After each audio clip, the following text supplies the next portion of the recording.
Hey yo, Richie here. Got to where I needed to get. Gonna go get it. And then we're gonna go figure it out from there. Woo woo. Okay, I got it. I'm done doing all my things. Actually had some amazing meetings with some great people that are actually artists and creatives that are doing some great entrepreneurial projects all around the world. I'm now just getting home. It is about 5 o'clock or so, something like that.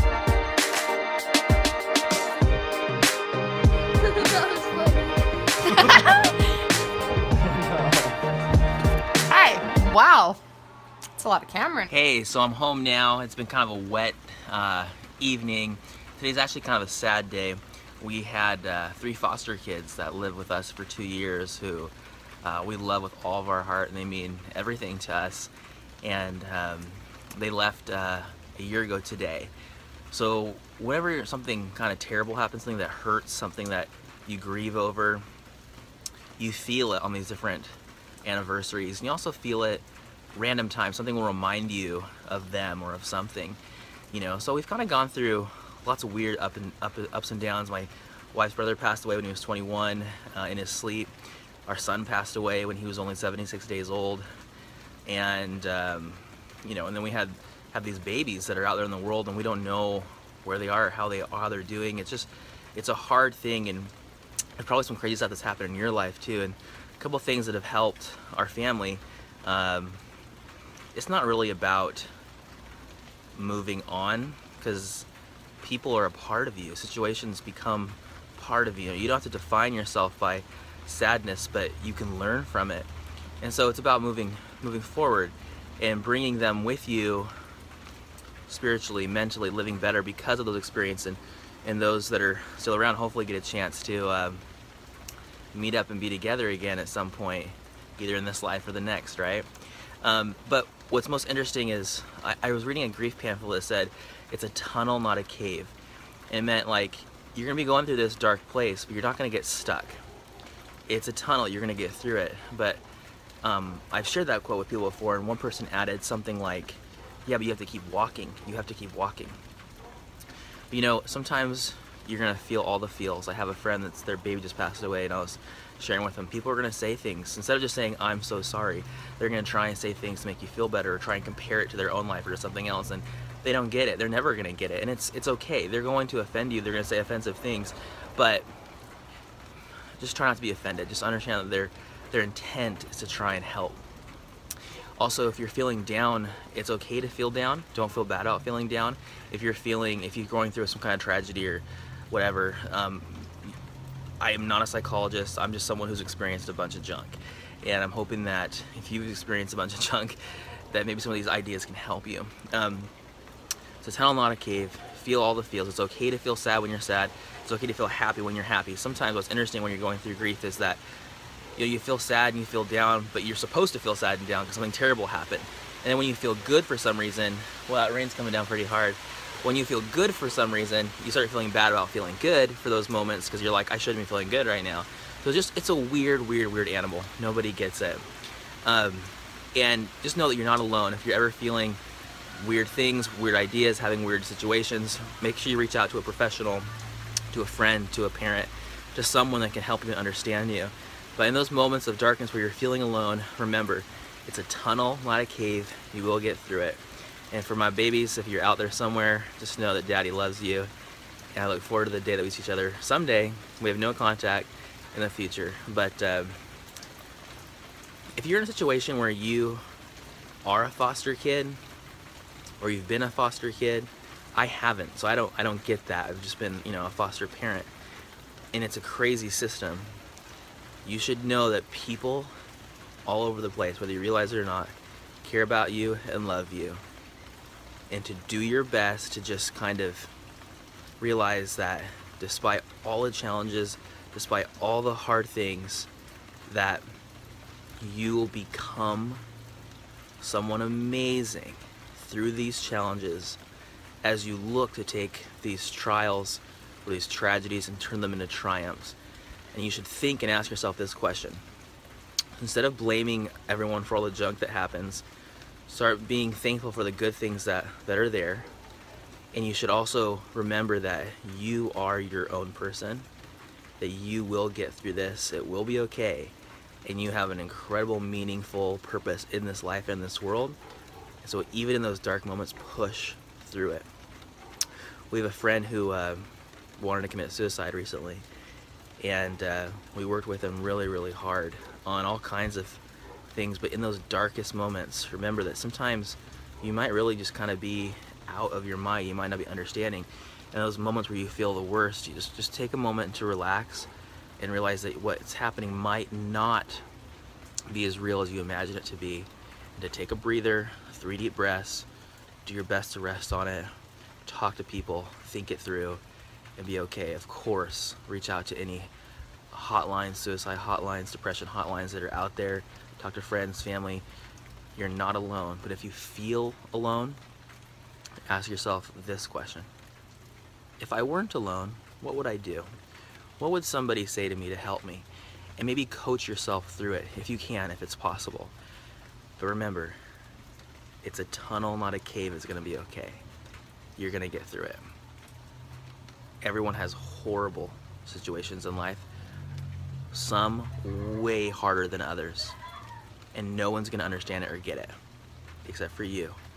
But that makes you unique, makes you important, it makes you powerful, because you can step up and be the one to help others as you move forward in this crazy life. Not necessarily moving on, like you're forgetting about it. No, you move forward and you learn line upon line of these things that happen in your life so that you can become the best you that there is.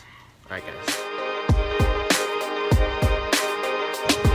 Okay, hitting up Foodland now. It's probably some good stuff. So I'm done with Foodland, but like normal, I just got a text after I left to go grab a couple more things, so I'm gonna go right back in. Got them, and it's raining on me. Macadamia nuts and cucumber.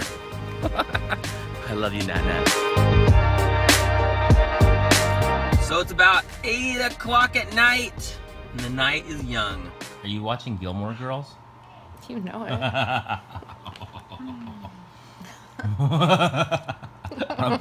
on your kid's broken iPad. Because they're out there and I don't want to be with the kids right now.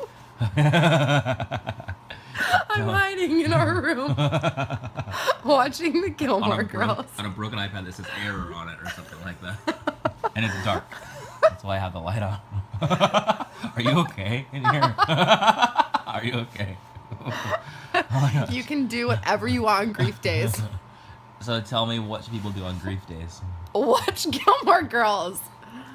Gilmore Girls is the worst TV show ever. All they do is bicker.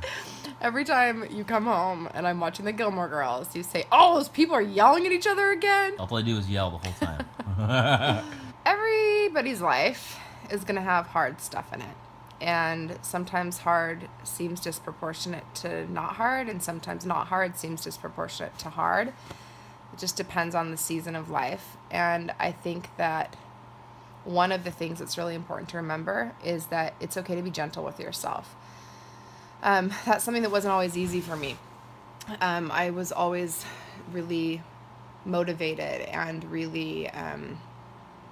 I worked really hard to make sure that I was always on top of things. And so taking time to be sad or to fall apart a little bit wasn't something that I ever prioritized. And, you know, we've experienced quite a bit of loss in the last few years. And I think that what I learned maybe above everything else is the importance of being gentle when you need to be gentle. That's really good. Anything else you want to tell the kids? Not like kids. I mean like kids watching this show right now. Don't do drugs. Okay. Thank you. Don't do drugs. Dare. Dare. To keep kids off drugs. No. Dare to say no. Dare to say no. Yeah. Wait, I got another one. And say yes to Gilmore Girls. I learned it from watching you, Dad. Best commercial ever. Fried eggs. If you remember that commercial, comment below. Eggs. We want to hear about it. Fried eggs. So I'm sitting here and Cardon says he wants to sit on my lap before he's too big, and I said that he can sit on my lap even when he's bigger than me. And then he asked what? When you're dying in the bed, can I sit on your lap? So when I'm dying on my bed, he's gonna sit on my lap, and then I will die. Shock is dead. And it will be a real treat. Uh-huh. Show them the Shaka stash. So you take a Shaka sign and you make it into a mustache. Oh, my name is Poppy. Don't put your Shaka stash in my mouth. Who is this? Ew, mustaches and mouths are disgusting. Mustache mouth. Mustache mouth. The time is now officially 8:45 p.m. and I have a meeting. I probably won't get home till late, and then I'll get up early. You need to know something. In between meetings, in between doing things, there's always time for those you love. And the meetings you choose to do, where possible, should be things that drive you and give you meaning and purpose in life. I try to do things that make money and also have meaning at the same time. If you do things that have a little bit of meaning and a lot of money, you end up getting bored. If you do things that have a lot of meaning and no money, you start doing mission drift. You start not focusing on the things that you want to like accomplish because you need money. But if you can do both, money and meaning, sweet spot. Sweet spot.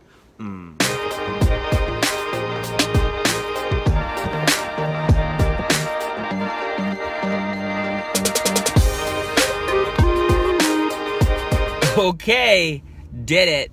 It's now 11:15, almost 11:20. Gonna head home. Today was amazing. It was productive. It was good. And after this whole day, what I hope you can learn is some days are busier than others, and it's okay. And some days you'll be able to relax, and it's okay. But each day you should live with intention, and you should do it even when you're like, I'm gonna have a lazy day and do nothing. That can be intentional too. Sometimes I'm just gonna go, most of my life and the things I do, the way I travel, the way I plan is not. It's like, hey, we're just gonna go with it. But when you have projects with a deadline, you can work towards those goals while you still lead a fun, amazing, happy life, even in the middle of chaos and craziness. Peace, guys. Have a great day, night, whatever, wherever you are doing whatever you're doing, and live a ruckus life with a ruckus list, which means bucket lists are a lazy way of living your life. Don't wait till the last minute to do something. Make a ruckus by doing things right now, and it's not necessarily about what you do, but about how it affects you, your life, who you're becoming in the process, your character, and how you influence and help others become better in the process. Peace!